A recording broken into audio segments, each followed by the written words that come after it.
knowing that you are from here, where did you grow up? Where is home considered to be for you? Yeah, so that's a good question. So I am born and raised in Johannesburg, South Africa, right where we are right now. They're huge and they're everywhere. They're everywhere. And if you look at how people in real estate in South Africa have made their money, it's building malls. Okay. They just build malls. That's what you do. People think, and I'll tell you a little bit more about what we require. So there are two, well, I suppose for international people, there are three things that we're primarily going to check. The first is credit. Yes.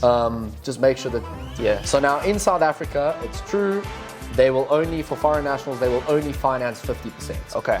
So you will have to put, if you want to finance, you'll have to put 50% down. I don't see a ring on his finger, so the knees open. You know what I mean, exactly, ladies. Okay? If any of you want to come to South Africa for this reason, I am available.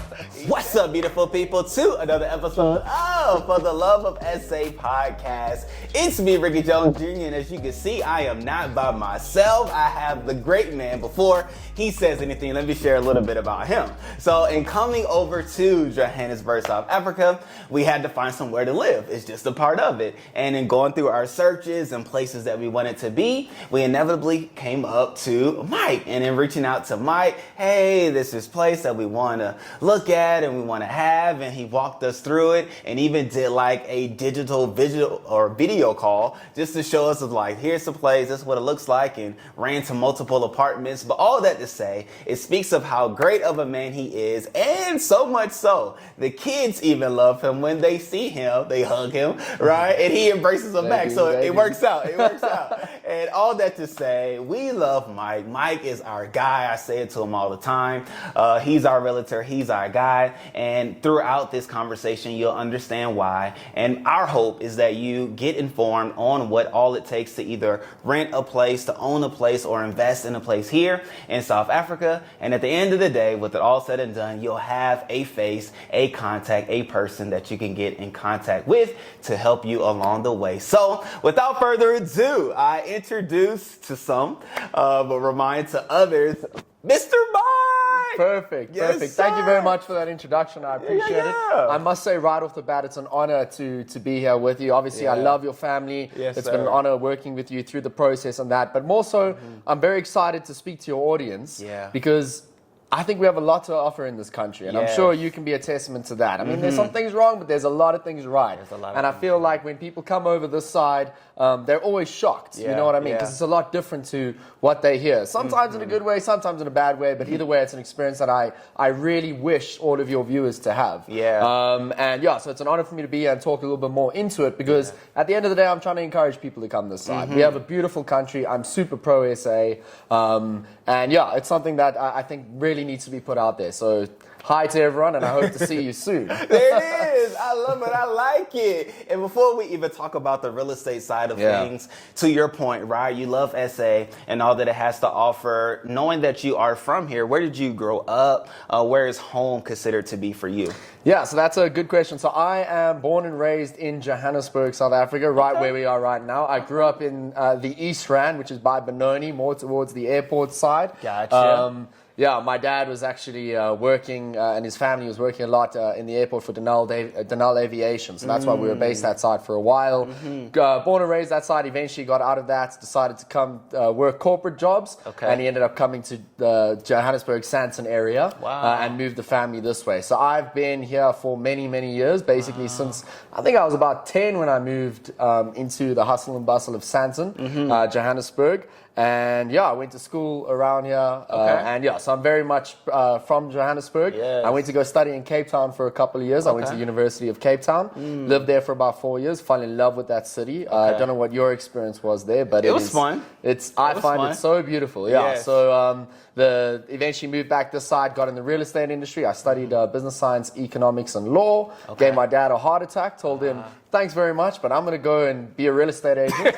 And he got the fright of his life, moved back in with him for the first few months because I didn't know when I was going to make money. And then eventually it all worked out for the best. Now I own my own brokerage, based here in Joburg and Cape Town as well. This is just the start of my story. But very much born and raised in Johannesburg, but lived across in Cape Town as well. No, that's fun. And even to know that Sandton is where you spend a large part of your life. Obviously, I'm not going to ask your age because everybody feels and things, how they do about it. However, you can ask. since 10, you've been here in Santon, so all that to say, you've seen the change, you've seen the shift of what Santon is now as opposed to what it was before. Yeah. If you could, like, kind of speak to the changes, the growth, and the things that are now present here. Yeah, so I think in order to tell that story, I think it makes sense to talk about how Joburg was discovered. Obviously, you have the gold rush. Yep. Everybody came here for money. Let's put it out there on the table. This is where the money was. This is where all the jobs were. This is all of that, and that's the creation of Joburg, is this hustle and bustle of South Africa. It's called Johannesburg, I call it. Yeah, and so everybody came this side because that's where all the opportunity was. There was a lot of work. It became the financial hub of the country for a while. Unfortunately, post-94, people started losing faith in the Joburg CBD. So in fact, where we are right now in Santon was all farmland originally. But as people started losing faith in the Joburg CBD, crime rates started increasing, things like that. People took their money and they moved it elsewhere, and they ended up building... instead of building up in Joburg, they moved out and built across. And that's why you end up with these hubs such as Rosebank and Santon and things like that. People started making their financial centers elsewhere where it was a little bit safer, creating new cities, and that's what Santon was. So I moved there when I was 10. It was still pretty well developed, so the Michelangelo Towers was up and things like that. But when I was in high school, I'm talking about now, this is 2012 to 2016 when I matriculated, and probably till about 2018, there was crazy movement happening in Santon. So as I said, it was originally farmland. They started building the Santon City Mall, some hotels around it, some office blocks. And then when I was in high school, there was literally a new building going up every month. It was crazy. I would always see all of these properties starting to deteriorate, and I'm like, oh, they're waiting for a buyout. Someone's going to buy the land, and then they're going to build a skyscraper. And that was the trend basically up until COVID. So I'd always been pro Santon because this was where the money was. Everybody was building here. The most beautiful skyscrapers were being built. All of the architects, all of the luxury, all of that was happening in Santon. And yeah, it eventually started building into the city that we know it now. Unfortunately, once COVID hit, things took a little bit of a slowdown. So Santon has taken a bit of a slump, in my opinion, since COVID. A lot of people ended up moving from Joburg. The thing is, people didn't need to be here anymore. This place exists because it was the hustle and bustle. Everybody needs to be at work, things like that. But as COVID hit, things got more remote. People realized, why are we spending so much money in the Santon City? You know, like, we don't get an ocean view, we don't get things like that. And so, yeah, a lot of people ended up moving out, and it slowed down Joburg a bit. Santon particularly. People started moving money to Waterfall, other areas. It's a constant movement of money moving outwards as opposed to upwards. But what I've seen this year is there's a lot of movement back in. People are starting to invest. I see there's new skyscrapers that are coming up. And the energy is slowly coming back to Joburg and Santon as well. And I'm very, very excited about that because, I mean, it was just a temporary shift. People were like, oh, we can all work from home. Like, and then you realize people aren't as productive at home. And people need an office space. So not everyone, but you know what I mean. So now it looks like the energy is coming back. There's a lot of big deals that I'm busy working on. And it's an exciting time for the country. Obviously, we have the election coming up, things like that, but I feel like the hustle and bustle is back. That's the way I'm feeling at the moment. So yeah. No, I love that. And even as you were talking, I was just hearing how, as a child, you were even mindful of real estate, right? You were mindful of what the buildings are doing now and what they could potentially be in time, right? And so I love that. However, like you said, you did go to Cape Town to study in college. And so with that, what was life like in Cape Town as you went to school there? What is college like on the coast? So I will be honest, Cape Town is a little bit of an enigma. More so than a city, I think it's a state of mind, Cape Town. Things are a lot more chilled there. It is a beautiful, beautiful city. Obviously, it's one of our oldest cities here in South Africa. So the architecture is, I mean, you have buildings from the 1800s there. Like, it's ridiculous. So there's that mixed with the new, it's a massive cultural hub. Very different to Joburg, I think. Joburg's a lot more fast-paced. People are trying to get stuff done. Cape Town is a little bit more chilled. Unless you're in the tech industry, then it seems to be that's the place to be, funny enough. But honestly, it is such a beautiful city. It was, honestly, I would wake up every day and I'd look at that mountain and I'd be like, you know what? This is unreal to me. Like, I can't get tired of it. I'd get a little bit tired of the ocean view. Okay. But the mountain, I could not stop. And even to this day, when I see it, I'm like, wow. Like, it's just so impressive to me. So how was it as a student there?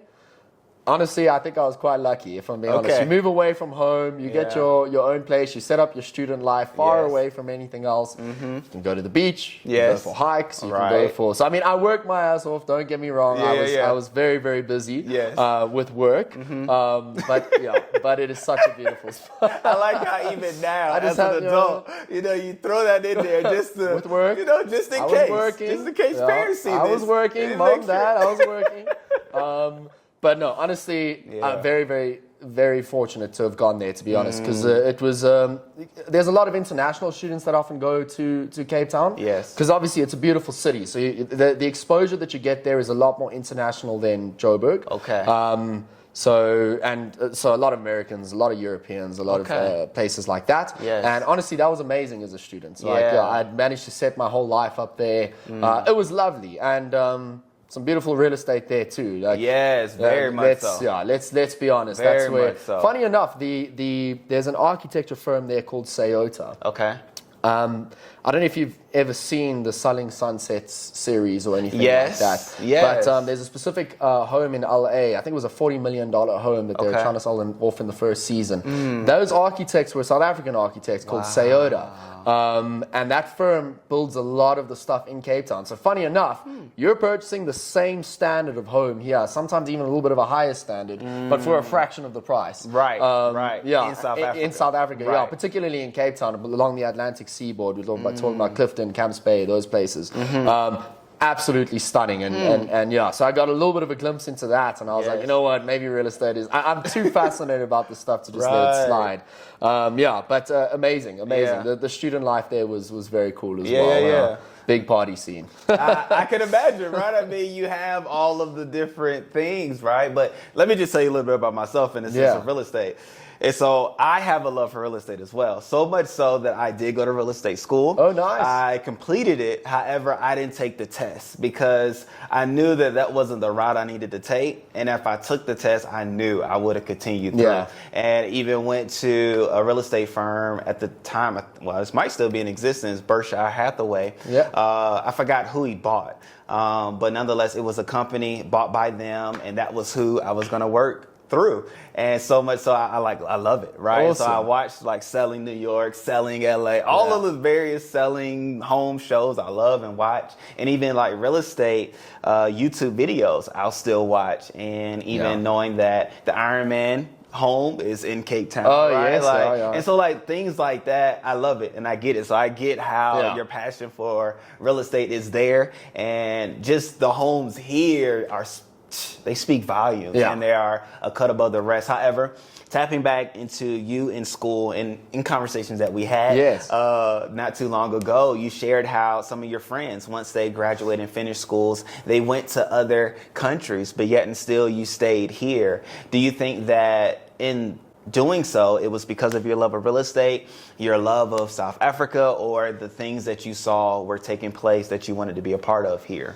Yeah, that's a very good question. It's going to raise an interesting point. So yeah, it's to be fair, everybody that was in a finance field at UCT, I would say we're looking at about 80%, 90% of them are currently in London right now, busy working. Right. So if you're in any type of auditing, in accounting fields, things like that, everybody just seems to be swooped up and off to the UK. Wow. Now, why I think that is, there's a big South African base that's in the UK at the moment. A lot of people who have been moving there for the last couple of years, most often under the assumption that South Africa is going down, so we need to get out, what I mean, protect their interests. I mean, people need to do what they need to do for family. So there's a big community there, and the firms absolutely love South Africans. We have a very good work ethic, and are specifically on the finance side, a lot of the board exams and that are quite comparable to overseas, if not of a higher standard from what I've heard from some people. And so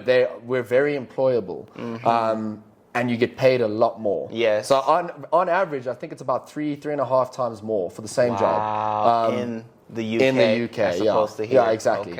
And so there is a massive uptake of graduates from South Africa moving that side. So I would say from my friendship group, probably about 80% of them ended up going overseas to different, most in the UK, but all around the world. It's obviously, there's the excitement of, going to a new city, going to a new country, things like that, which is very, very cool to step up in your career. But a lot of it was also under the assumption that South Africa is going downwards. And so that's why a lot of people have moved that way. I kind of disagree with that. Yes. I think opportunity is it is what you make of it. I agree. If I put it that way. Yes. So where a lot of people see things going down and things not operating effectively, I see opportunity. I'm like, okay, so there's the opportunity to fix that. Yes. There's the opportunity to make money because everybody else is leaving. Yes. I've always been wired a little bit differently, if that makes sense. And I mean, that's why I say my dad got the fight of his life, because I went and I studied law. I was supposed to go the corporate route, get the job,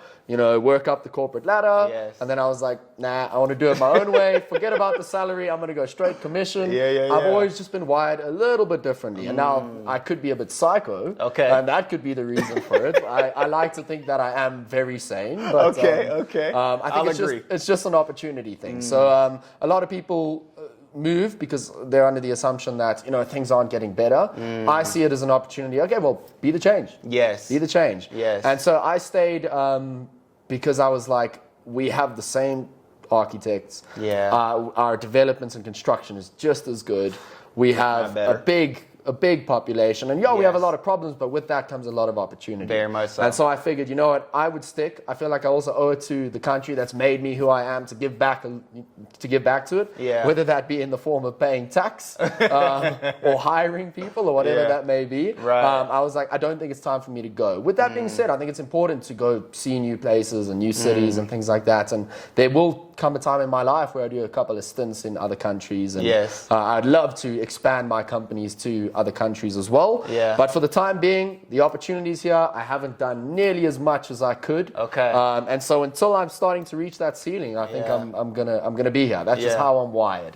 But the opportunity cost of that is, man, life in London. I think as a young person, going into a big city like that, that's it's very cool. You know what I mean? So there's always an opportunity cost.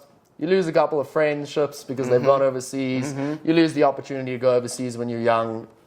It is what it is. You know what I mean? It's the trade-off you have to play in your head, and right now I think it will pay off. So. Right. No, I agree. I'll be up for the time being. And it's cool just talking to you, having this conversation, because a lot of the things that you're saying, I see myself in them, right? It's very interesting. Very like cool. I said, I went to school for business as well and had a plan, right? Initially, I went for school for finance, and then I didn't like it. I was like, oh man, like these numbers and looking at this all day, I don't know. I don't know if this is the way. So then I changed to math, thinking I wanted to be a math teacher because I love math. But then I went to the school to do it. I was like, oh no, this is not it. So I switched back to business and finished out with that and entrepreneurship as a minor. Okay. And was like, okay, this is the route I want to take. But anyway, all that to say, long story short, I could only imagine the smiles, right, through the confusion that my parents may have, like, man, what are you doing, right?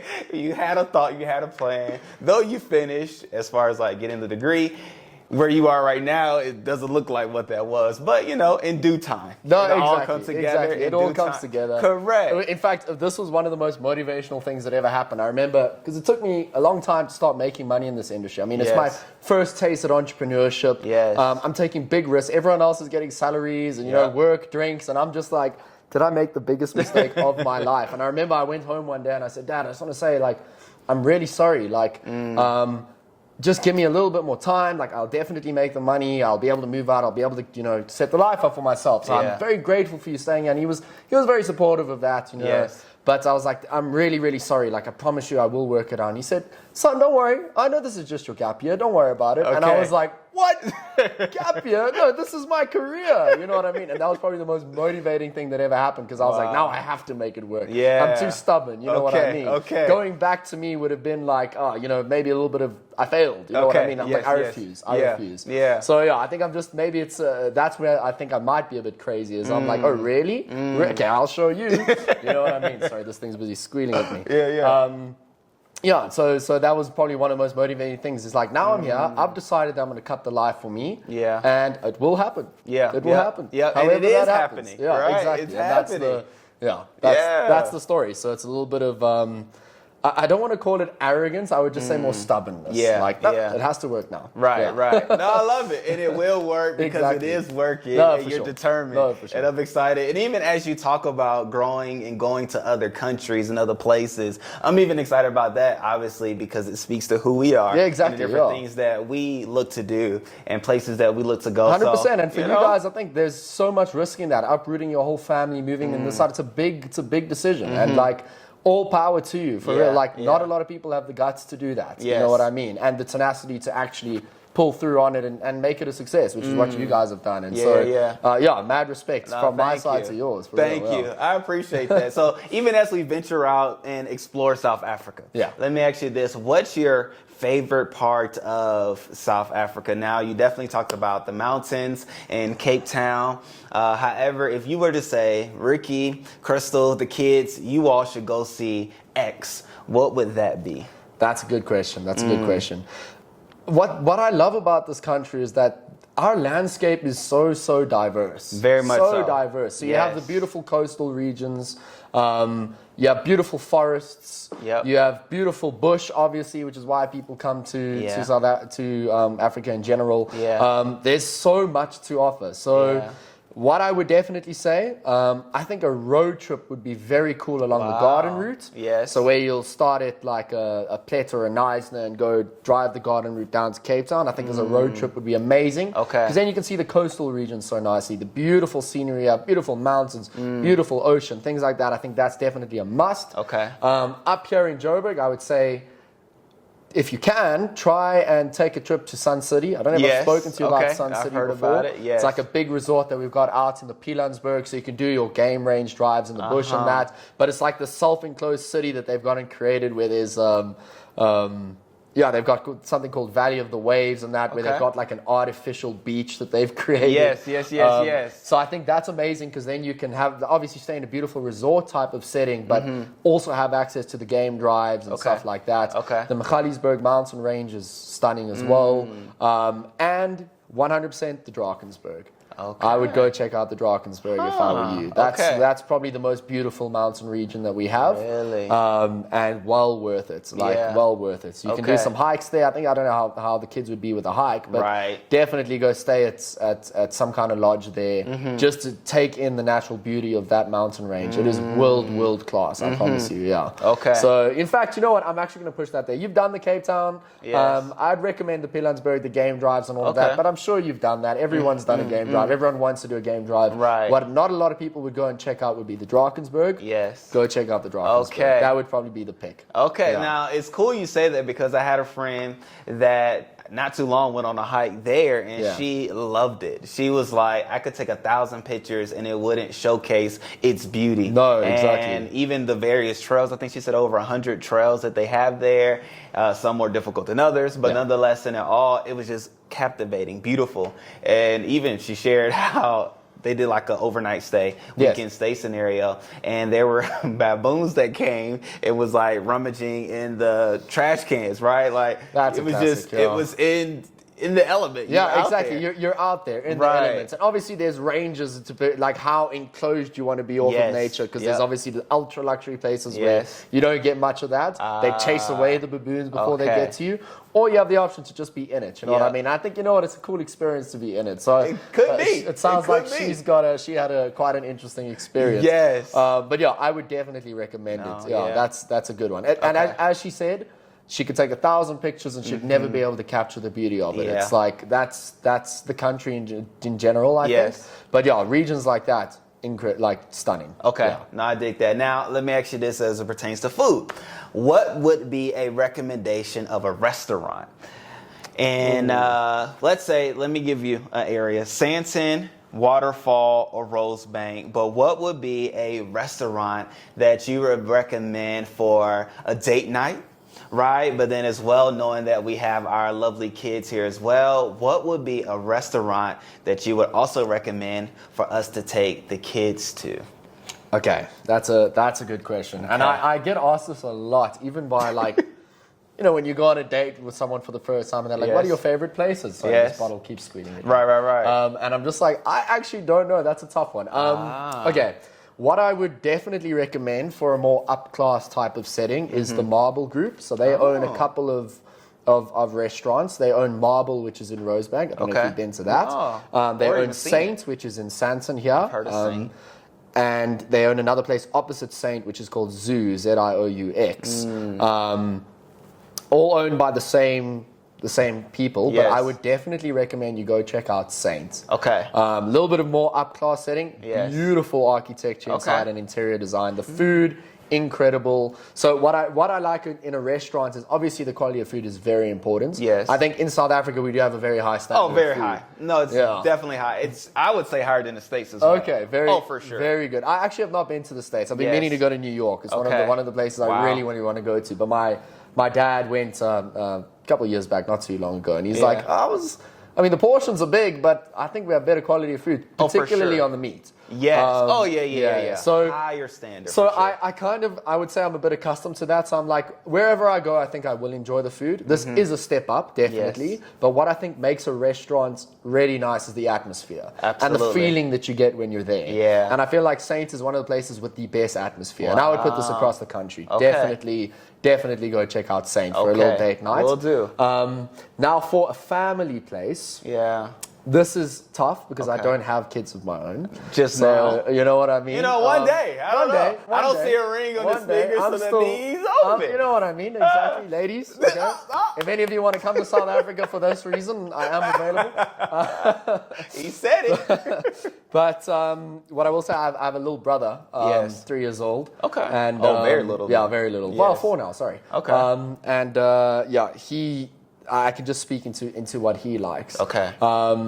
And this is going to take me a little bit of thought. Panarottis. Yes. I don't know if you saw the Panarottis. Yes. I think it's Four-Way side. Okay. He absolutely loves it because they've got a massive outdoor play area.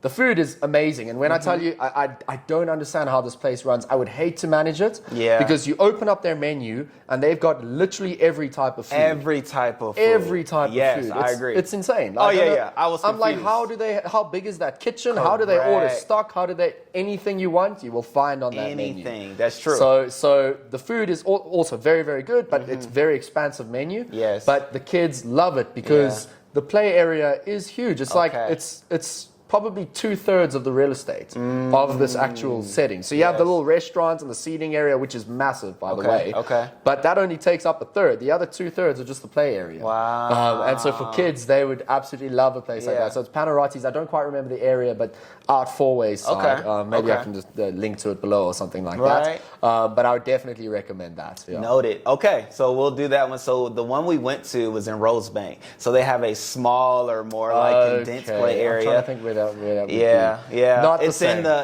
the upstairs, like where the movie theater is. The movie theater is at the top. So it's indoors as well. Inside. Correct. It's at the middle next to the Spar or the Spar.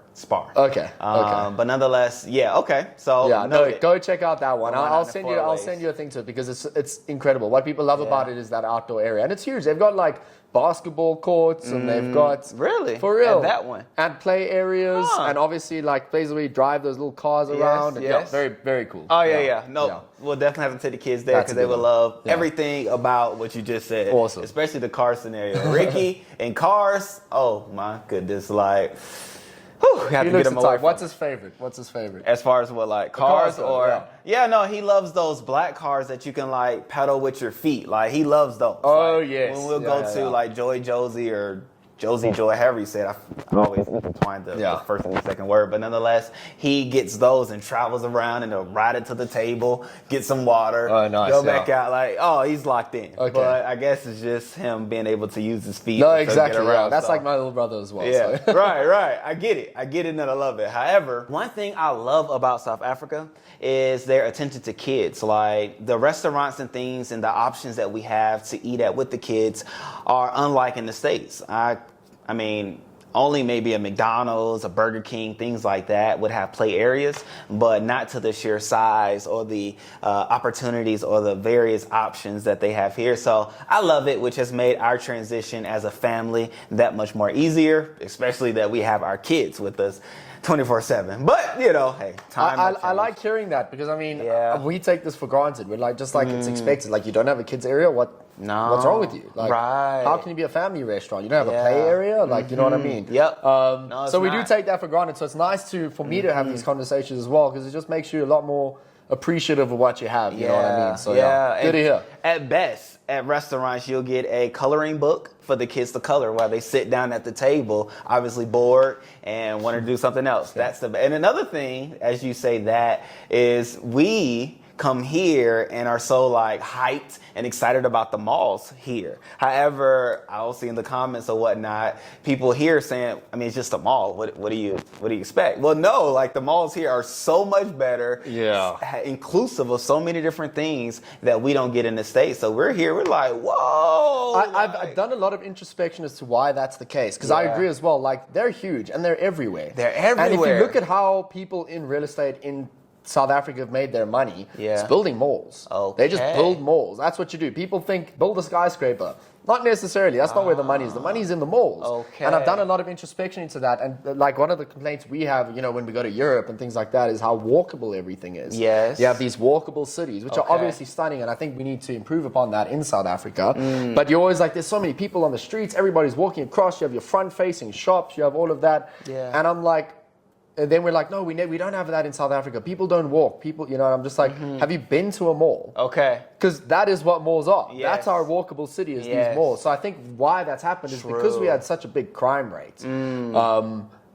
People were scared of store facing, you know, on the street facing things and that. So what they did is they're like, okay, cool. Let's build an entire infrastructure. We have all of the restaurants, all of the shops, all of that stuff. And we have our own security.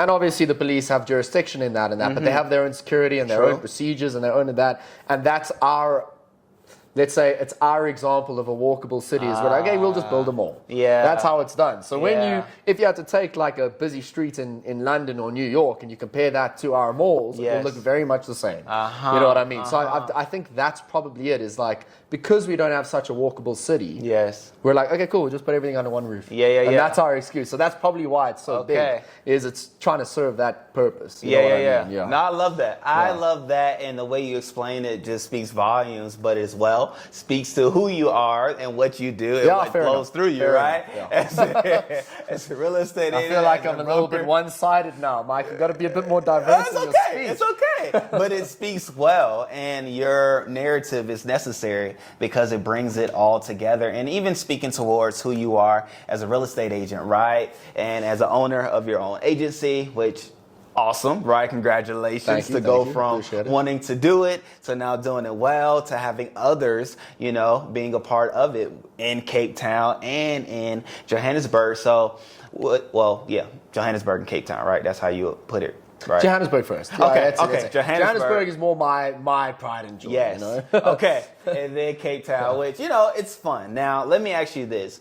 In the respect of real estate, what do you enjoy selling most, right? Would it be homes? Would it be commercial property if you're into that? Would it be apartments? Like, which sector do you enjoy the most? So, good question. It kind of goes back to why, like, you mentioned you used to watch a lot of these shows. And I did the same thing. For the longest time, my biggest influence for getting into this game was Ryan Serhant. He's in $1 Million List in New York, obviously. I watched his channel. Well, not just New York now, but I watched his channel for the longest time on YouTube. I was obsessed with his content, watching it all the time, and I was like, penthouses, apartments, because that's New York, you know what I mean? That's New York. That's the stuff. That's what I want to do. So I came here when I first got in the industry, and I'm like, I'm only selling penthouses. I'm going straight for that. And so, because that was like the first thing that really got me going, and I'm like, I could do that. I want to do that. So it's very much apartments and high rises. And at the end of the day, I actually also do want to be a real estate developer, and I love the idea of building these massive buildings that contribute to skylines, and I feel like there's a lot of potential for that here. I mean, our tallest building's 56 floors, which to us is like, wow.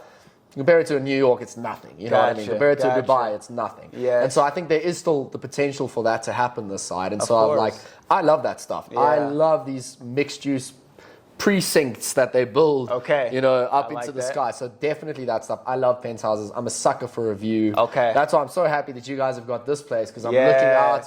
Oh, I love it. So stunning. Man. Right, So I'm a sucker for a view, and that's why I would say definitely apartments, penthouses. Yes. But the quality of our homes is amazing. Impeccable. We have big gardens. We have so definitely the more high-end stuff. I love that. I'm a sucker for a little bit of luxury. Yes.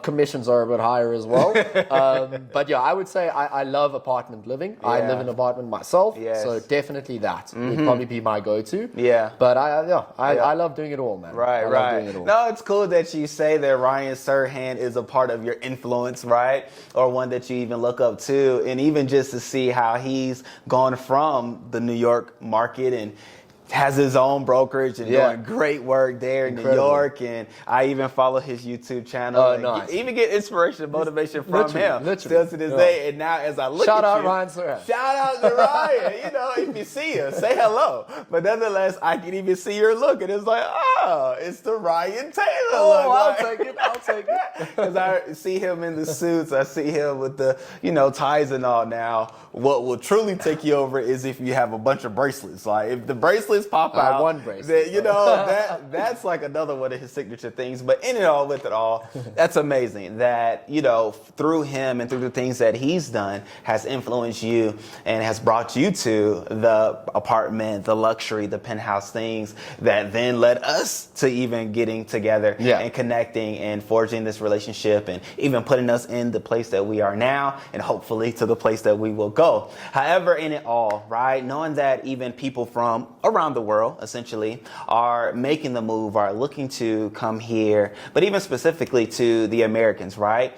Knowing that we are starting to come over in the influx, and I'll get messages in our email and they'll ask me about, you know, who do you all recommend and things like that. I'm always like, Mike is the guy. Here's his contact, and they'll reach out to you and things like that. First off, let me ask you in the respect of renting, right? Yes. What are some things that we as Americans or others from other countries should have in place as they are looking to rent here in South Africa? Yeah, great question. And this is something where, I don't know how many resources are there out there, so it's important that we're having this discussion. Because I too get a lot of people reaching out, but they're just not sure what the process is.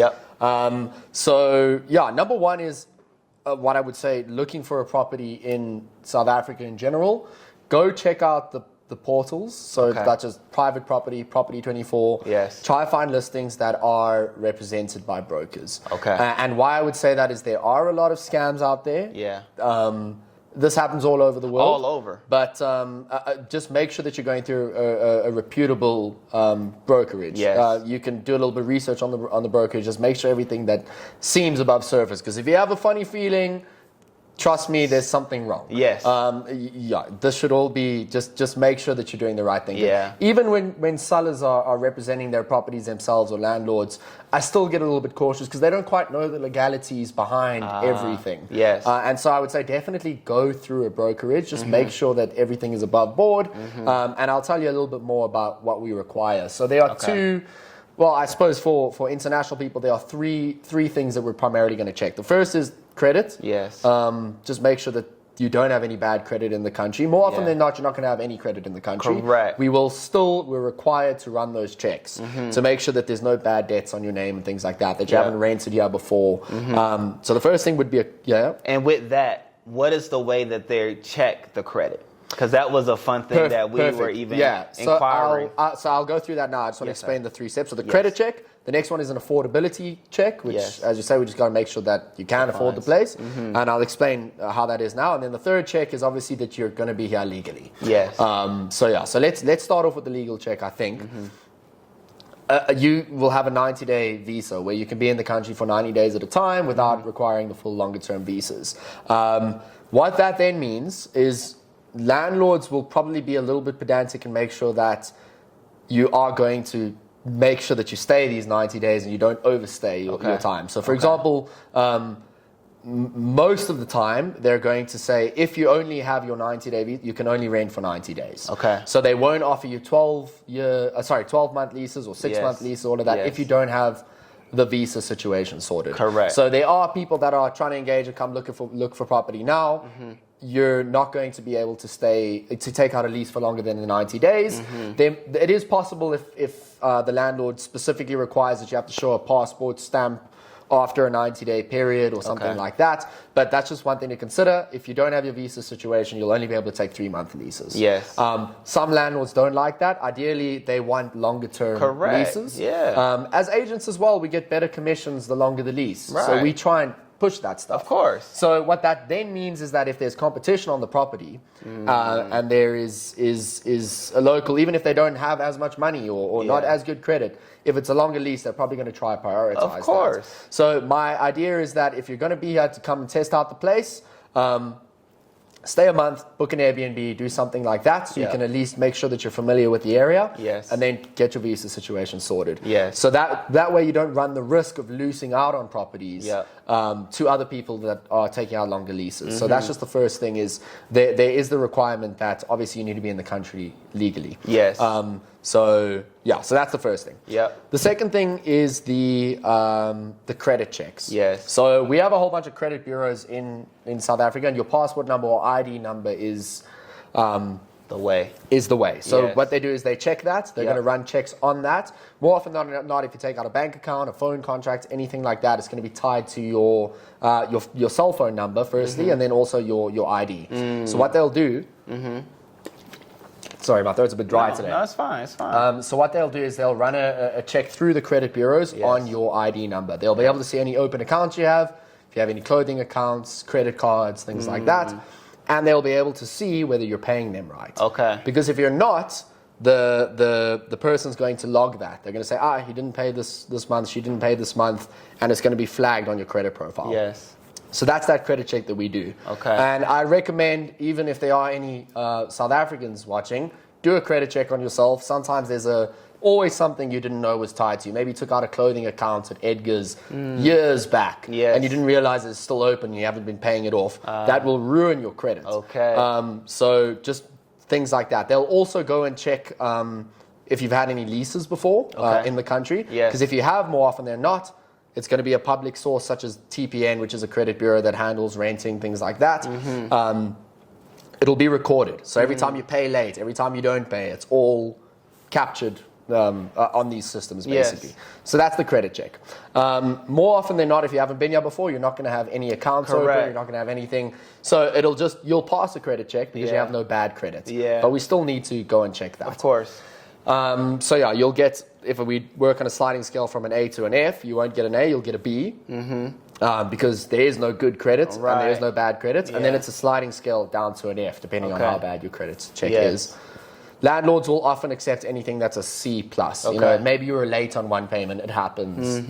Maybe your mom was in hospital, who knows. So they'll let those things slide. If it's an F, they're not going to proceed.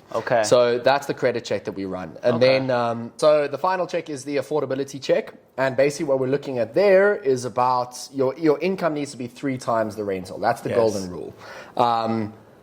And that can be your gross income, so before taxes and things like that. But realistically, that's the check that we're looking for. So if your rental is 10,000 Rand, let's say, and you've got an income that's the equivalent of 30,000 Rand, you're good to go on that check. Now, more often than not, because of the stronger currency, you guys will be fine. But that is still a check that we're going to do. So those are the 3 checks. So what documents do we need for these checks? That's the main thing. So the first thing is the passport, the visa. The next thing we're going to need is bank statements. That way we can actually just check your payment problem. Are you spending thousands and thousands of rands or dollars on Louis Vuitton stuff and then you're left with 0 balances, things like that. We just need to check your spending stuff. And what we do with that is we'll also check your income statements. So that could be in the form of a pay slip if you're salaried. So we just check that the salary actually does reflect in that bank statement. So we do these checks for FICA purposes, we call it, Financial Intelligence Center Act. And what that is, it's mainly done to prevent money laundering and fraud. So a lot of people will fake pay slips. That's why we need to verify that that payslip is actually reflecting in the bank account. Yes. So that's the thing as well. Sometimes they'll call employers to make sure that you're verified, but basically, copy of ID, visa, 3 months payslips, yes, 3 months bank statements. Yep. That's if you're salaried. Yes. What we could also require if you're not salaried, you're running a business, you're self-employed. They will ask for the registration, the registration documents for your company, yes, just to verify that this is actually a registered company. Yes. And then they will require 6 months bank statements. Okay. And the 6 months bank statements is so that it's a longer period to check the income fluctuations. Yes. Some months are good, some months are bad. Like Yeah. that happens all over. What they're going to do is get an average income per month based on those 6 months. And if that income is 3 times the rental, then you're good to go. Yes. So those are the documents that will be required. I want to run through it again. You got your passport, your visa, and this will be a passport and visa for all occupants. So even if it's not someone applying, if somebody's staying in the property, they'll require that. That's good. Then the income in the form of pay slips, if you do have. Otherwise, you can send contracts that you have and just to verify that there is a consistent money flow coming in. And then the bank statements, either 3 months if you're salaried or 6 months if you are self-employed. My recommendation, provide 6 months bank statements and 6 months pay slips always. Okay. Just for that extra check. Particularly if you don't have a credit history in South Africa, I would recommend that stuff. Okay. So that's for renting. Then they're going to use obviously the details to run the credit checks, the affordability checks, and then just obviously check that you are here legally. So those are the requirements in the documents. Now, when we came initially, we were looking in a waterfall area. And in doing so, we essentially talked to a realtor there, and he was sharing how those things are required because some people may be listening and looking like, whoa, all of that information. However, he was sharing with us how people were moving into places, and especially ones that had businesses, and the business tanked or it stopped. And then they weren't making payments. However, it was extremely hard to move them out of those places. So he was pointing us to this place and this place and this place are filled with people that are still living there, but not even paying for what they're living in. Correct. And so he was like, we have to be more strict now. We have to require more information now so that people aren't squatting essentially in these places. And I was like, okay. And so even having that experience with him, then when we came over here, okay, cool. This is required. We get it. We understand it. We'll make sure we submit it. So look, a lot of people don't like disclosing this stuff. Fair enough. I also feel a little bit uncomfortable sometimes. There are ways around it. So for example, if the income, you don't want to share the income that you're getting, there are ways around it. You can get your lawyer or accountant to basically testify that you do receive enough money for this stuff. So there are certain ways around it. What I would recommend in those cases, for the exceptions, speak to the agent or the landlord in charge. Say, listen, what are you comfortable with? We're not necessarily comfortable giving this stuff. It's on a case-by-case basis. Some people will say, no, I have to see your stuff. Other people will be able to let it slide if they can verify from your lawyers or accountants and things like that. So there are exceptions. But why we do it is that in South Africa, renters' laws the law is very much in favor of the renter, of the person living in the premises as opposed to the landlord. So if you're in, it's very difficult to get you out. That's what we heard. There's a whole legal proceeding that needs to happen. The courts need to get involved. They need to, and it's a slow, expensive process. So to save themselves the headache, people are going to be quite harsh on the vetting. What happens in certain instances? In some buildings, they will take it a step further, and they will say that they'll require all those documents for you, but then they will still require a South African to sign as a surety on your behalf, which is something that we had to encounter something like that. Now, this is not necessarily normal, but it is legal. I mean, there's some parts of the world, if I wanted to go take out a lease, they'll be like, you're coming from Africa? Hell no. You need to get somebody here to at least, you know what I mean? So it's just an extra step. Not everyone does it. Some people do, where they might require a South African to sign as a surety on the lease. And a surety basically means that if you don't pay, you can come after me. Yeah. So, and then they'll need to vet the surety. And so there's those types of processes. As I said, those ones are a case-by-case basis. Yeah. More often than not, it's those documents that I told you. Passport, visa, pay slips, and bank statements. Yeah. And that's the normal process. And then they'll run those 3 checks. Right. No, I love that. And I love that because it's informative. So much so that as we were finishing or going through the process of being here in this building, we had to do the credit check. And we were like, because you all didn't ask for our social security numbers, because in the States, that's how you run credit. That's what's tracked as far as like what you do, how you do it, and so forth and so on. However, internationally, it's your passport number, right? We sent that in and ran credit. We was thinking like, we don't have any history in South Africa, so hopefully it doesn't hurt us. But knowing that we don't have any, now we know that on the scale of A to F, it'll probably be on the B side. Yes. However, in that and with that, just making sure that connected to our bank accounts, things are paid on time, because we have insurance and phones and things like that. So just making sure those things are where they need to be, so that our credit remains on the A side. Right? Exactly. Yeah. Now it's going to be an A because you got that stuff. Right. So that's good to know. And so hopefully that speaks to the renter's side of things, right? And would you say that if you are renting a apartment or a home, it's pretty much the same process? Yes. As far as the documents? Yes. Love that. And lastly, as it pertains to the renting side, when you're submitting these documents, who should we submit them to? Yeah. Great question. So, if there is an agent representing, you would present it to the agent. Yes. We have our own systems in our company where we rerun these checks and things like that. Yeah. The only time you wouldn't give it to an agent is if the landlord is vetting themselves and they have their own system. So, for example, this building has their own systems that they utilize, and so there was an application form where those things would need to be submitted to. Yes. Or it could be put to me and I have to submit it to the landlord. So that's the stuff. So it can be over email to your agent or the landlord. Yes. Verify, and that's what I'm saying. Verify that this is actually the agent representing the property. Yes. What you could do to verify that is you could ask for a mandate. Okay. And this is basically the landlord writing out a mandate saying that this agent is allowed to represent me in this transaction. Yes. In fact, I would always recommend you ask for that. Okay. Because if they're above board, they'll have it. That will be not an issue. If they start saying, "Oh no, but I didn't get one because they were mean and they didn't want to sign it," red flag. Okay. Red flag. Just be very careful. Yeah. I'd recommend you ask for it. If they give it to you, you're good to go. If they start hesitating, things like that, your ears should start perking a bit. So you can, as much as you're giving your documents, ask them for theirs. Yes. Say, listen, can I get a mandate saying that you are representing that property, that landlord?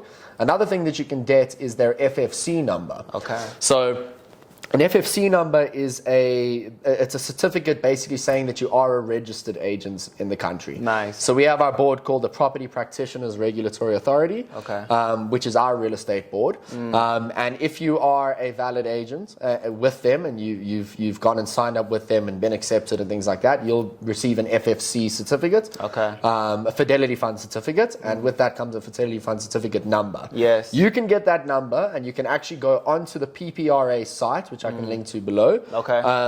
And on that PPRA site, you can actually put in that number, and it will say whether this is a registered agent or not. Wow. Okay. So that's a step further that you can get. So, so for you to do your checks, get the FFC number of the agent, and just get a mandate to say that they are actually authorized to represent that landlord. Yeah. No, I love that, and I love it too because I'm just thinking about all the things that we didn't know. I was about to say I could have scammed you guys like crazy.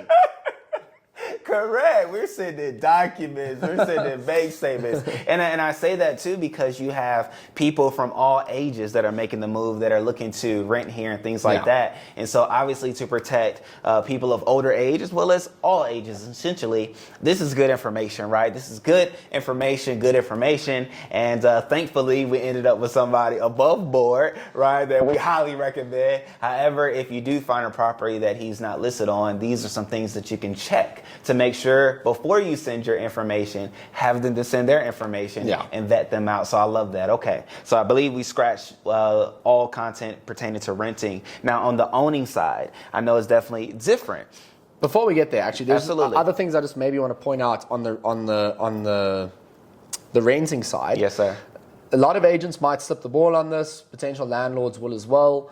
If you're going into, so not freestanding homes, if you're going into like cluster estates, townhouse estates, apartment blocks, things like that, they have their own rules. They're governing rules for these buildings and for these estates. Okay. When you are, let's say you've been accepted and you want to proceed, make sure that you get it before you sign a lease.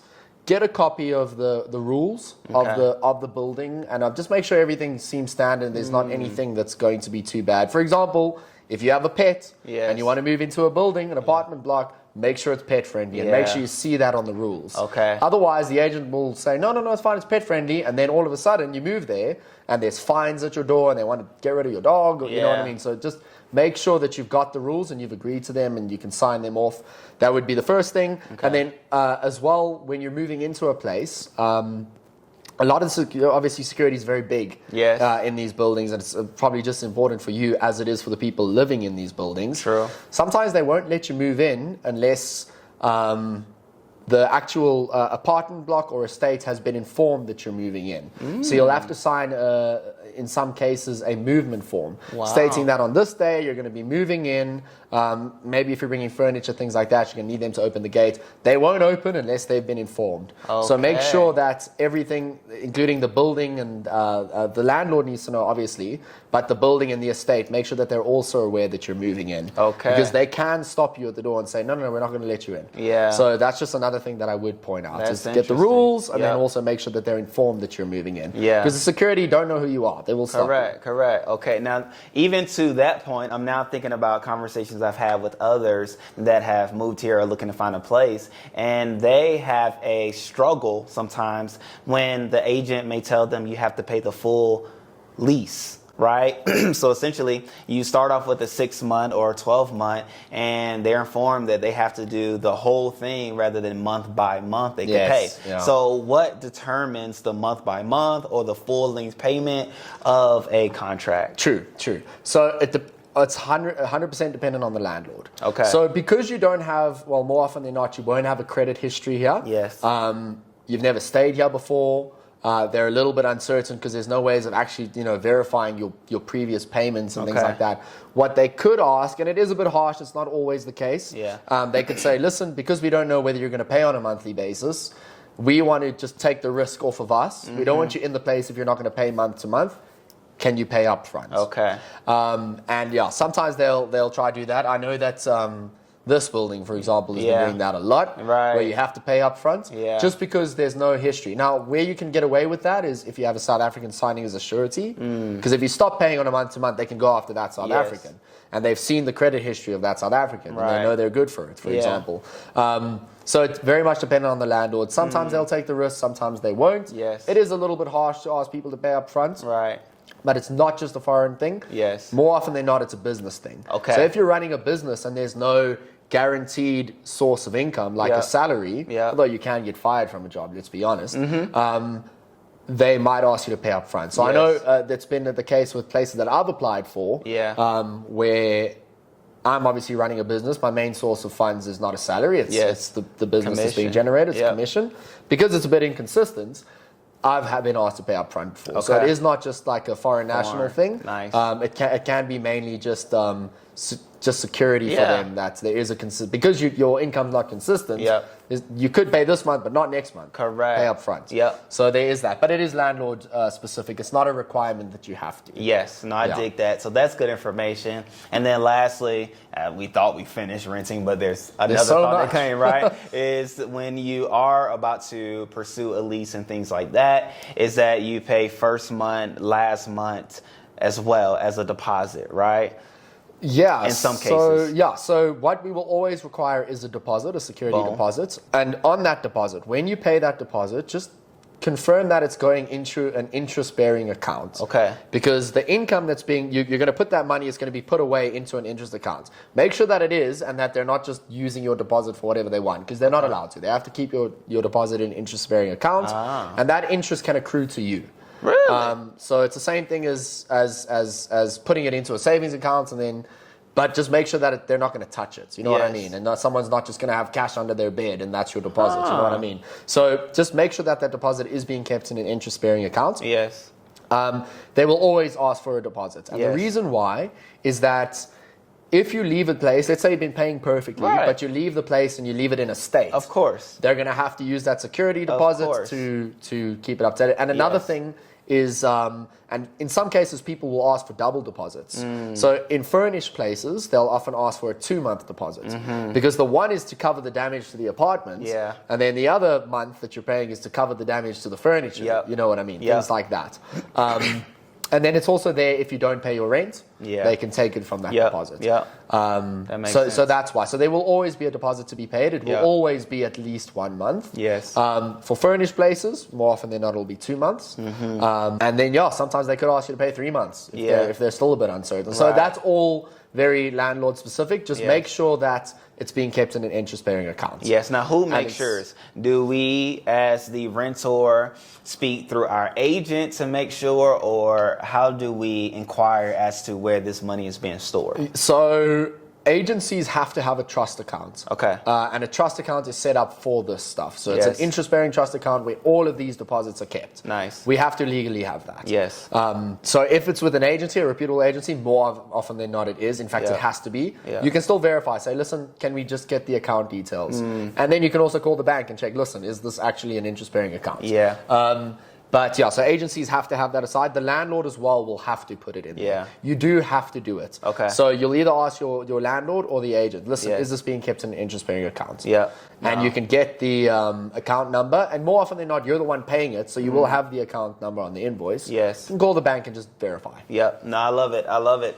I won't ask you as my realtor where our money is kept, but nonetheless, we know once we're finished with the lease here, we'll receive and recoup those funds, which it was a nice amount, but at the same time, I went on a great holiday with it. Don't worry.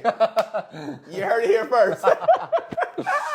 And when you call them, you can't get them. You know why. But right. So switching over now to those that want to come to purchase a home. Because maybe they have a retirement visa or a long-term visa that allows, or, they just want to buy a home. Even if they have a shorter term.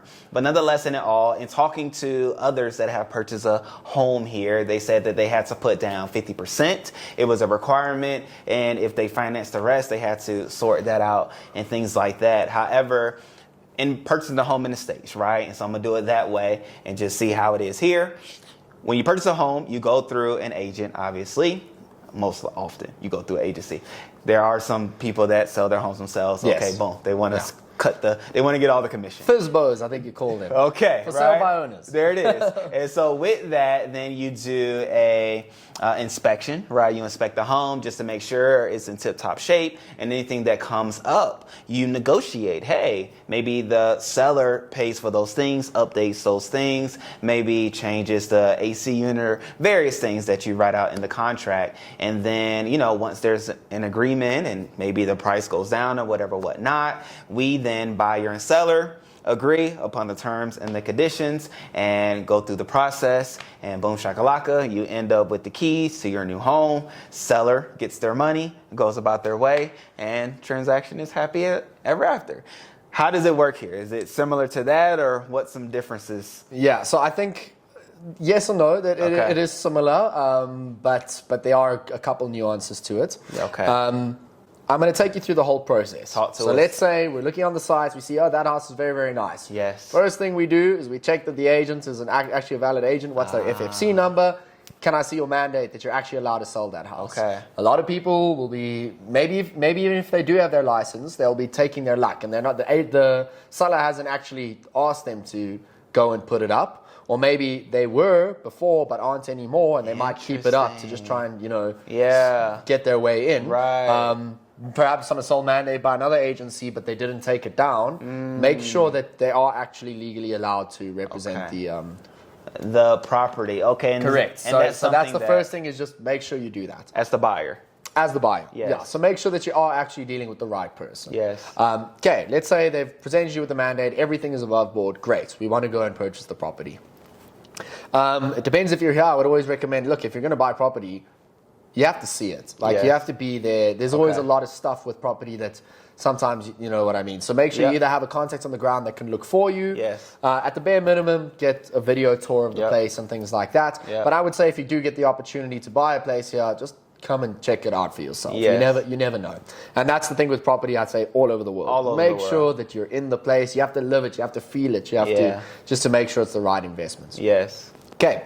So the first step is you're going to write up. You're going to say, cool, I'm happy with the place. Let's write up an offer to purchase. Yes. Now, when you write up this offer to purchase, you need to think about how you're going to pay for this. And more often than not, that's the point where the agent will be like, okay, cool. How are we financing this? How are we going to pay for this? So it can either be a cash payment, or it will need to be a finance. Yes. So now in South Africa, it's true, they will only, for foreign nationals, they will only finance 50%. Okay. So you will have to put, if you want to finance, you'll have to put 50% down. And then you can finance the other 50%. Yeah. Now, how you go about financing that 50%, I would recommend that you find a reputable bond originator, we call them this side. Okay. And this is someone that's going to work. I'm going to give you two companies now. These are the two big ones. There are obviously a number of others. Yes. Uber Home Loans or Better Bond. Okay. And we can share their details below. Yes. And these are bond originators. Their whole job is to help you get your bond. You don't pay them anything. They get paid by the banks. I think you call them mortgage brokers. Yes, in America. Yep. So it's basically the same thing. So you're going to go through them. What I would recommend is go through them because it's their job. They do this many times. They have all the connections in the banks. Yes. And it's free of charge to you. So what they can do is they can apply to all of the major banks on your behalf, and they can try and get you the best interest rates. Yep. So their job, go through them. I think it's a no-brainer. Unless you know someone who's a banker and you want to give them business, I would say go through a mortgage broker, such as Uber Home Loans or Better Bond. There's a couple of others as well. They can take you through the nuances of what's the type of. So what you can do is you apply through them. They'll do the same things, the affordability checks, things like that. So based on your income, how much can you afford? Yes. They'll do similar checks to the rental side. Yes. And so I would definitely go through them, and they can take you what documents they're going to require. It will be very similar to the documents that I've already given you from the renter's perspective. So they're obviously going to get your passport number. And if you're going to live in the place, they're going to require visas and things like that. You don't have to live in the place, so you can buy without having a visa. But they will still require your passport and your income statements and things like that. So that's pretty cool because it's similar to the States. I did skip that step in a sense where you would, as the person that's looking to buy a home, usually you first go to the mortgage broker and see what you can afford, what they can give you, and usually it's an astronomical number, and you're like, no, I don't want payments that high. So you'll scale it down maybe $50,000, or everybody has their own budget. Yes, but nonetheless, okay. So would you recommend for a person to contact these bond people first, or? Definitely. If you don't have the money, don't go shopping. I think that's the thing. You need to know what you're in for. Otherwise, you're going to be wasting your time, the broker's time, the landlord's, the seller's time. There's just too many parties involved. I would say, first things first, get pre-qualified. Nice. So you approach these people, you get your pre-qualification, know what you can afford. Boom. If you want to buy cash, I'm assuming you know what's in your bank account. So that's a different story. Yes. But I would definitely, as a first step, do that. It also helps you in your negotiation. Because I personally don't want to negotiate with people if I don't even know that they can afford the place. Of course. So in fact, I won't get into a negotiation. I'll say, okay, show me what you can do. I want to see proof of funds. Right. Some people won't do that, but still, it's a bit of negotiating power. You're like, listen, I can't actually afford this stuff. And if you want to, you can sign an NDA. You can get them to sign an NDA. Okay. A non-disclosure agreement with that. Yes. So you know that they're not going to go and tell them that, and hike up the price. Yeah.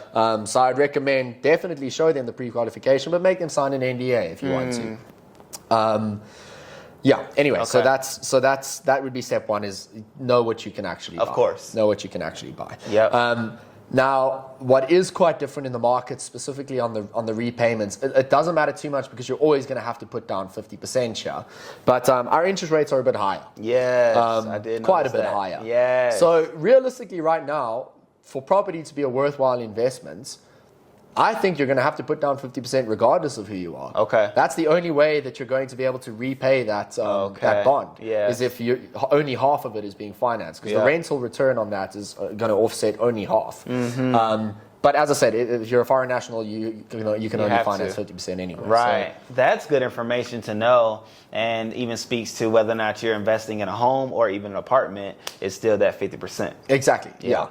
So the capital accumulation depends on the area. Obviously, if it's Cape Town, it's doing very well. If it's Joburg, there's not much capital appreciation at the moment. Okay. So you got to make sure that if you're purchasing for investment purposes, that the rental is high enough, and realistically, you're financing that bond portion, which is that 50%. Okay. Okay. So that's step one is go through that. Now, assuming you've got your pre-qualification or you're cash heavy at the moment, you enter into the offer to purchase. Okay. Now, the offer to purchase you'll see there's a clause specifically in South African offer to purchases called foot stewards. And foot stewards basically means you're purchasing the property as is, in its current condition. And that's a clause that's going to be embedded in every offer to purchase. So make sure that if there is something you want changed, that you specifically state that. And it's usually at the end of an offer to purchase, you'll have special conditions. Yes. Condition that you change the flooring. Condition that you fix the leak. Condition that, and all of these conditions that you're going to list at the end. If you don't list them, that foot stewards clause goes in effect, and you're buying the property as is. Whatever happens is on you. Okay. There are certain things, such as underlying defects, that should have been disclosed by the seller. There are certain things like that. And so with an offer to purchase, you're going to sign the offer to purchase and what they call the seller's disclosure. And this is a disclosure form where they have to list what is a problem. So if there's a mold issue, if there's things like that, things that obviously you would not buy the place if you knew of, they have to disclose that and make sure that you've got a signed copy of that with your offer to purchase. We have a thing called the Consumer Protection Act, the CPA. And that is basically why we have this, is that you don't want to, it's wrong for a consumer to enter into purchasing something where if there was a defect, they would not have wanted to purchase into it. It's misleading, it's illegal. And so because of the CPA, you have to sign this seller's disclosure form. So make sure that you get a seller's disclosure form. That's the bare minimum. I would take it a step further, and it's not, people don't often do it in South African property. Inspections are quite a big thing in the state. I know there's you'll sign letter of intents where you'll have 2-month inspection periods and things like that. Doesn't really happen here. People don't do it. Interesting. It's silly, because if you're smart, you would. So I would take this thing and I'd say, okay, cool. So there's no defects that you're aware of. Correct. What are you not aware of? Correct. And what I would do is I would put a special condition in the offer saying that there is a 30-day inspection period. Correct. Where you get a qualified inspector to go and check at the foundations and look at the walls and look at the ceilings and make sure everything's that. So I would definitely do that. Now, it's not much of an issue when it comes to sectional titles. It's not as much of an issue because you're only purchasing a portion of a building, not the whole building. So certain things are not under your jurisdiction anyway. You can't go and fix the underlying plumbing issues for the whole building. But still, it's worthwhile getting someone to go and take a look. And as you described that, for us, you said apartment, right? You said sectional titles. Sorry. Sectional titles, which, just making sure we're all on the same page. Sorry right? about that, to say, no, all is well, all is well. And so with that being said, all right, boom, we have an understanding. Apartments don't really need the inspection, essentially, because you can't change too much of the structure. Yes, yeah. I mean, if you have the money, I'd still get out an inspector. You never know. You never know. There's some things that you can fix. Yes. And ideally that the seller should fix before you buy the place. Absolutely. So make sure that, I would say definitely enter into an inspection period. Put that in your offer, and then you'll just have to do a bit of research as to what inspectors you want to use. But, I'm sure a few searches will send you the right way. Ask your agents as well. I'm sure they'll be able to recommend someone. So you have your offer to purchase, which is being signed. Those will detail the terms of how it's being financed, how much you're doing, things like that, the process, breach clauses, all of that standard stuff that's in your purchase agreements. Make sure you have that seller's disclosure form. Make sure that if you're buying something like a house that you're going to get an inspection done. Always do that. It's a little bit extra money, but worth it. It's like insurance. You know what I mean? Pay your insurance, because if something goes wrong, it's going to be a lot more expensive in the long run. So those are the three things. You'll then sign this offer to purchase. The agent would then present this to the seller. And if it's something that they do want to go ahead on, they will then sign it. And now it changes from an offer to purchase to a sale agreement. Okay. So now, the process from this point on. This is going to basically, all these documents with all the FICA stuff, so the copy of IDs, all of that, that's going to be taken to what we call transfer attorneys. And so these are attorney firms that are responsible, and it will say in the offer to purchase what's the firm. These are the people that actually do the transfer. Nice. So in the States, we call it the title company. The title, okay, perfect. Yeah, exactly. So I see it's very similar. Yeah. What happens now is that the attorneys are going to contact you. Just make sure that all of the documents are in order. Make sure that we have everything. The agents ideally should all have that all done. Yes. But maybe there was a mistake made along the way. They're going to go check that. They're going to check the terms of the sale agreement, make sure that everything's above board. And if there's a special condition of an inspection period or a financing clause, these are what we call suspensive conditions, which means that the agreement is only valid if that is met. Yes. So, for example, if you don't get the financing, you don't still have to go and pay the couple million for the place. Yes. The agreement lapses. Basically, it falls through.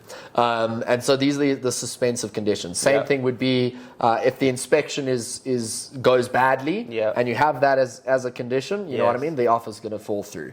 So they're going to be monitoring that process, making sure everything is done above board. And what they're then going to do is they're going to draft up transfer documents. And this is essentially the document that you will then need to re-sign. So you've got your sale agreement. Now they're going to draft these actual transferring documents. You'll need to sign it. The seller will need to sign it. And then that gets lodged into the deeds office. So the deeds office they're basically the government entity that gives you the right to own the property, basically, in a nutshell. So the transfer attorneys will do these transfer documents. That will be then submitted to the deeds office.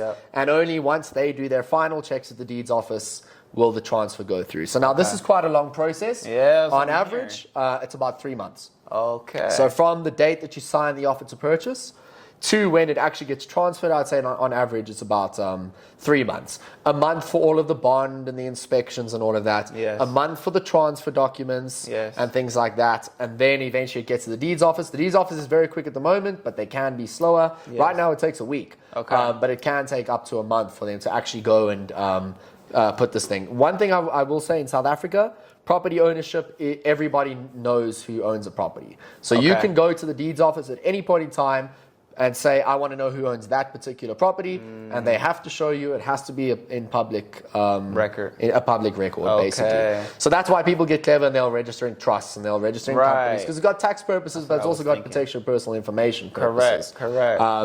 So yeah, they will be able to see who owns that property. That's one thing I want to point out. So it's a 3-month process. Another thing which a lot of people, it is a bit odd in my opinion. The attorney firm that transfers the property is appointed by the seller. So the seller decides who the attorney firm will be that's going to transfer the property. But the fee that the attorney is going to charge for that is paid by the buyer. So although the seller is the one who appoints, the buyer has to pay. So if there is a specific firm that you do want to go through, probably put that as a condition in the offer. And make sure that you come to an agreement beforehand, because the seller actually has the choice. Now you could say, I'm not going to buy the property if you don't go with my guys. In which case, they have to kind of then decide whether they, depends on how many offers they have. Exactly. Things like that. But one thing is that the buyer is actually the one who's going to be paying these costs. So what are these costs that are involved with this transfer? So you obviously have the purchase of the property itself. Let's call it R1 million.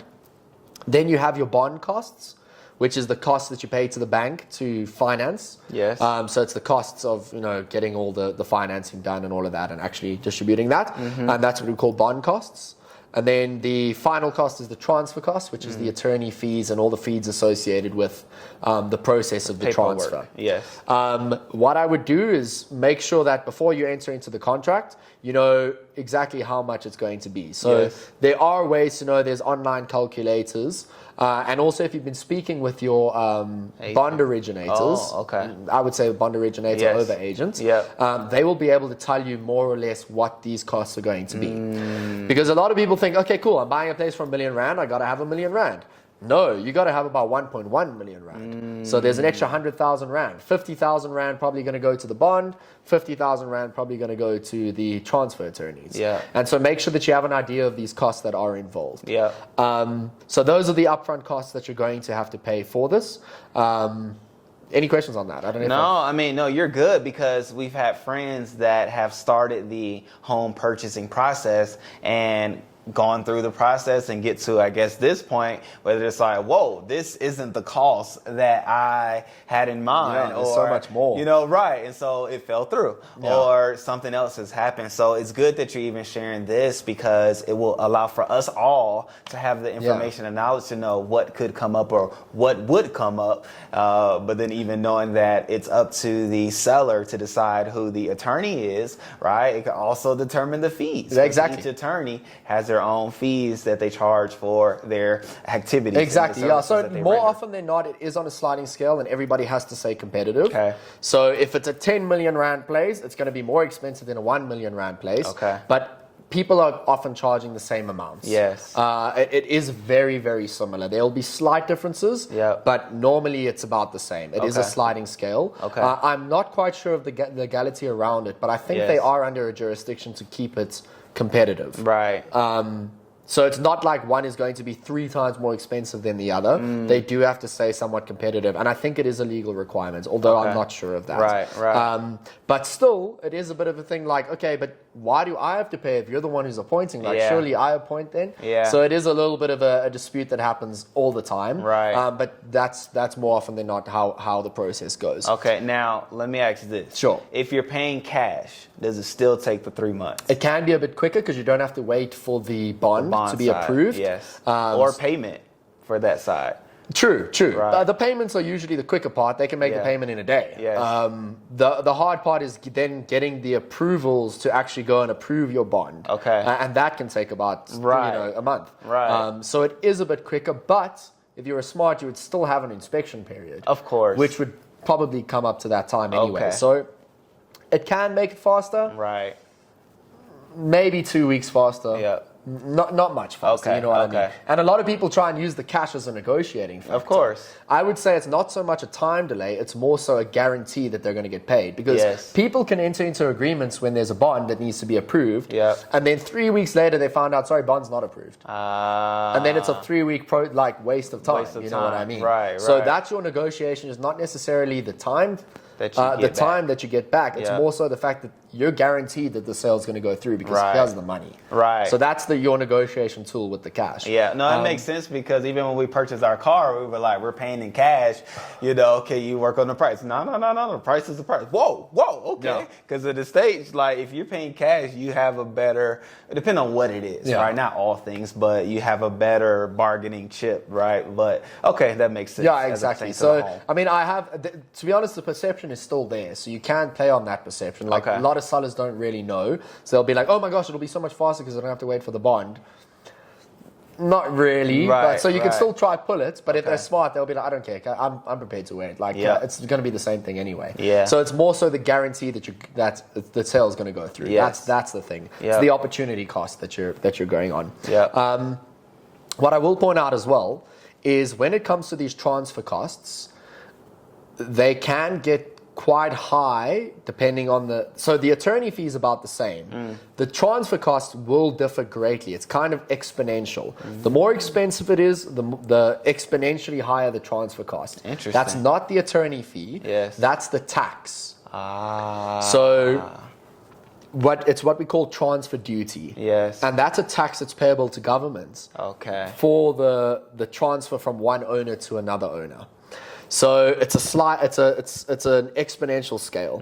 So up to 1 million rand, there's no transfer duty. Okay. And then if you get to 1.1 million rand, it's like 4,000 rand. 1.5 million rand, it's like 40,000 rand. If it gets to 10 million, it's like $1 million. This tax, this transfer duty. It's an exponential thing.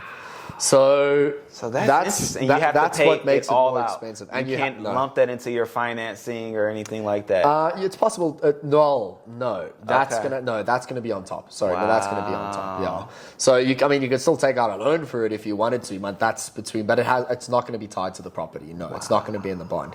So that's another thing to consider, is that this transfer duty becomes exponentially higher the more expensive a place gets. So some people are paying taxes of 2 million rand on properties. Like, that's just straight up. Just to be in the home. And the process is very much the same. That's the crazy thing. The process, it's not like there's more work involved. It's just more amounts of money. But that's tax. You know what I mean? Like, okay.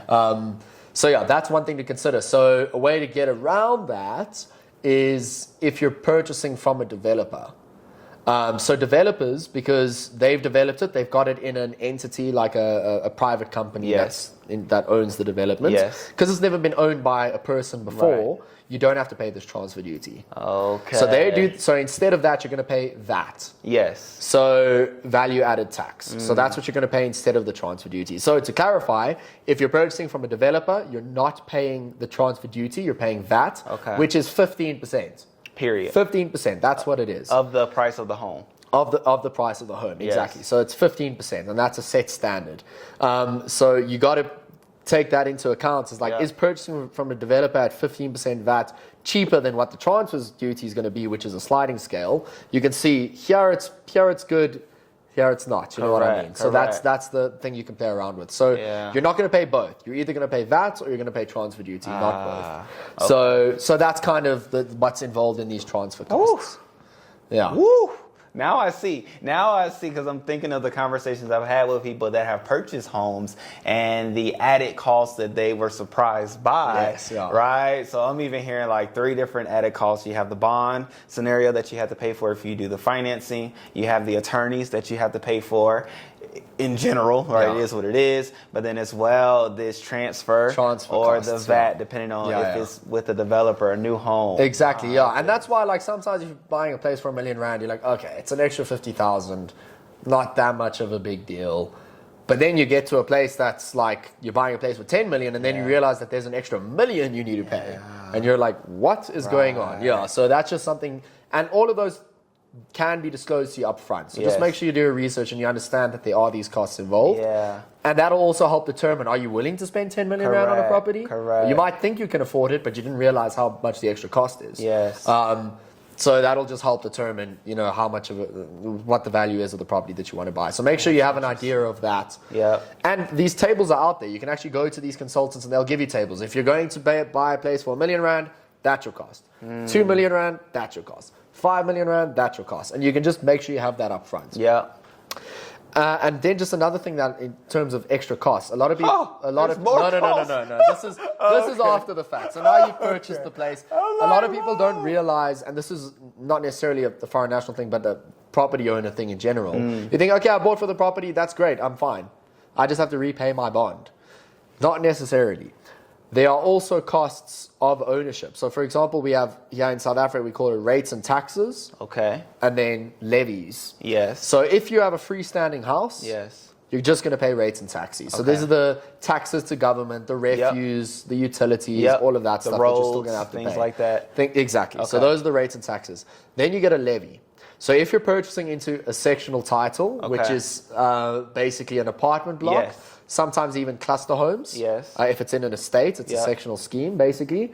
You're going to have to pay levy costs. And these are the costs, the shared costs among owners. So if we're talking about a building, I'm with you. The elevators.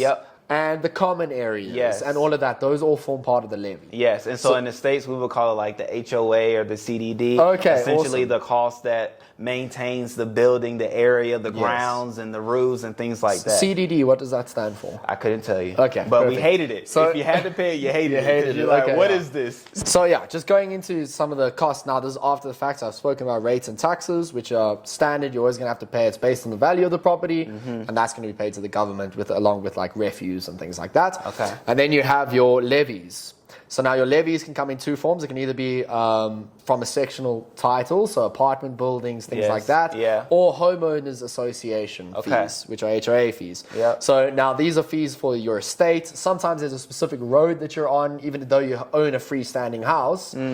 Sometimes the road will have an optional like homeowners association fee, where if you pay this fee, you get added security and added things like that. But yeah, more often than not, you're paying for the common areas of an estate, the pool areas, the clubhouses, the elevators, all that stuff. And so these are fees, and these can change drastically between different properties. So I know if you're purchasing in older blocks, there's a trade-off. You're going to get bigger rooms. You're going to get, because the developers there were very generous with size and things like that. So there's it might be beautiful properties and bigger spaces, but the thing is, the bill to maintain the old buildings and the old plumbing and all of that stuff is super high. So your levies are going to be extra high. And so another thing is, if you can afford a place, you're looking at obviously the bond repayments.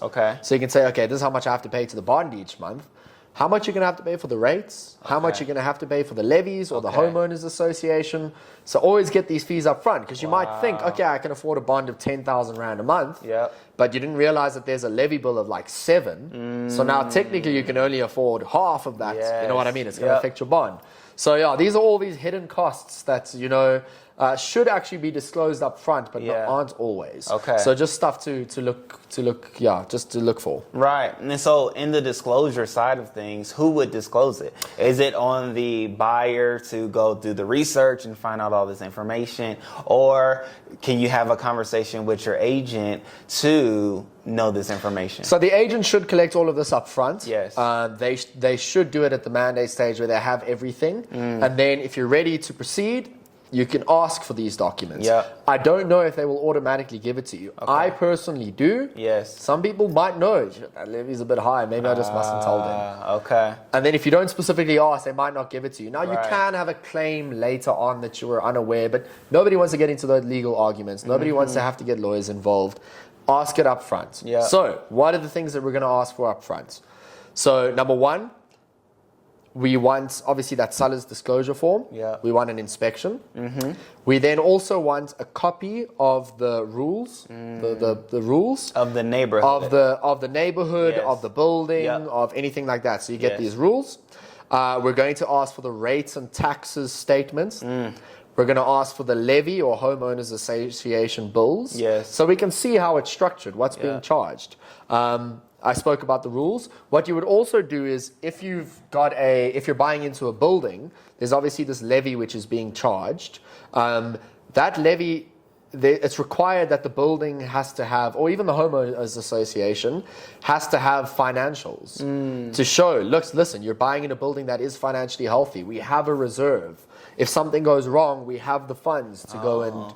Because it's being run like a business. In fact, it's a legal requirement that if you're running a building and you're a body corporate or a homeowners association that's collecting levies from people, you have to be able to show financials. And why that's important is, you don't want to buy into a block that's in debt. Where there's an emergency that happens, where there's a lightning strike, and now there's no money to go and fix it. You know what I mean? You need to know what you're getting into. So ask for these bills and what you're being paid up front. If it's a sectional title, such as a building or an estate, ask for the financials. That way you know that if something goes wrong, that it is financially healthy. You're not going to have to pay extra money to go and fix problems in the estate or the building. And so those are the documents that I would require up front. No, I dig that. I believe it's going to be very helpful and necessary for the people that are searching, looking, or wanting to purchase a home. One of the last questions I have that is the way in the States that, let's see how it could work here for our comfort. As American buyers, right? Is in the States, I could say, hey, Mike, I would love for you to be my agent. As my agent, I have, let's say, R1 million, as the example is. I have R1 million that I can purchase a home in. This is the area, this is the area that I want to live in.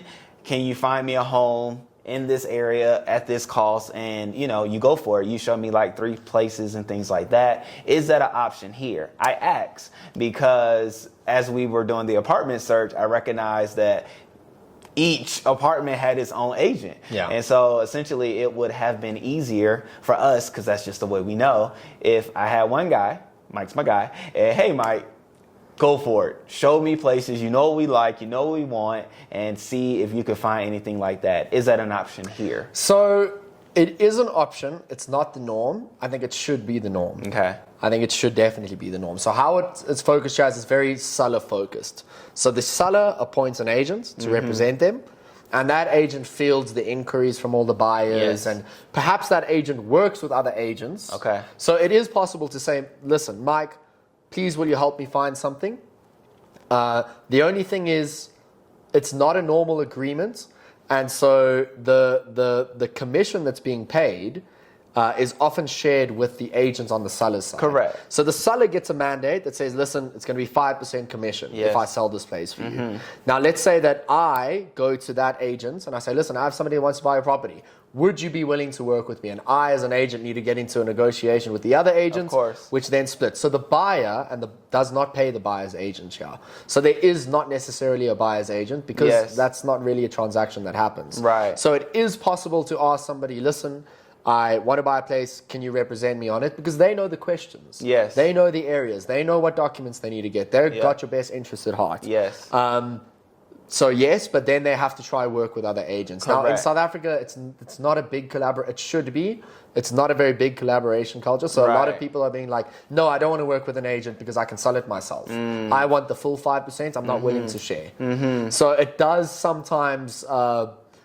not so much in Cape Town. Cape Town, people share a lot. Okay. But in Johannesburg in particular, it's not very big on sharing. There are agents that do it. I personally do it. I don't mind splitting with someone if they bring a client. I mean, that's how it should be. It's a collaboration culture. I'd rather have 2.5% of something than 5% of nothing. Correct. And that's all it comes with. But it is not the norm. Okay. So yeah, there aren't necessarily buyer's agent contracts that I can think of that I would automatically just get people to sign. Okay. It's more so we're going to come into an agreement with the agent that's representing the seller, and I'm more than happy to assist people with that. Yeah. So it's a case-by-case basis. It's not necessarily the norm. Yeah. More often than not, you're going to be dealing with the seller's agents. Okay. But it is still possible. It's definitely still possible. Okay.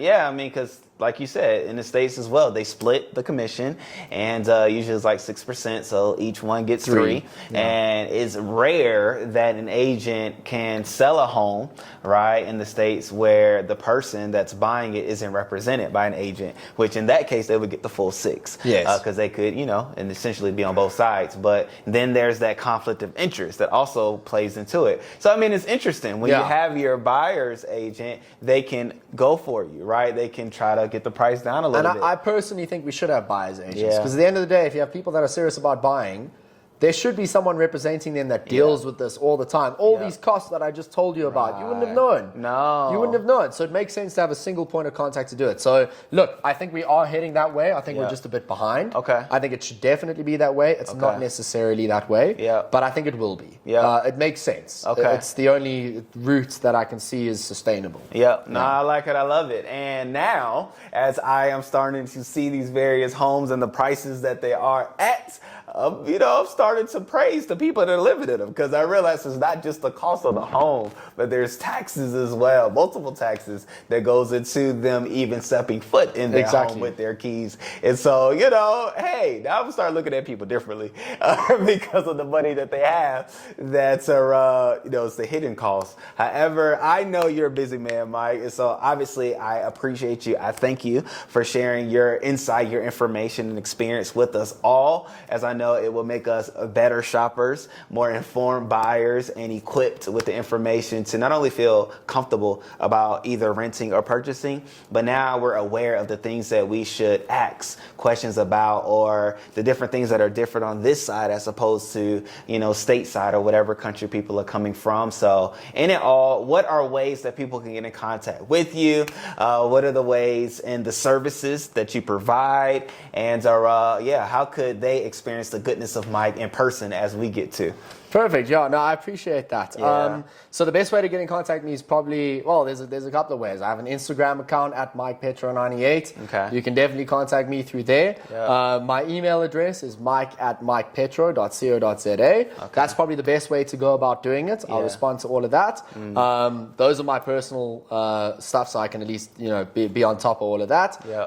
And then I might just contact you through a business email or something like that. But that's probably the best way. Instagram at MikePetro98 or my email, mike@mikepetro.co.za. Okay, that's the way. And what's the name of the agency that you operate? So my agency is called Lion Lead Real Estate. Lion Lead Real Estate. Lion, the great connection to Africa. Yeah. That's the company. Lion Lead Real Estate. Check us out. We're on a number of property shows as well. I like it. LR. Oh wait, you're on property shows? Yeah. So there's Listing Cape Town, and which is our equivalent of Selling Sunsets and things like that. So my business partners bought the brand on that side. We'll be on the shows in Cape Town.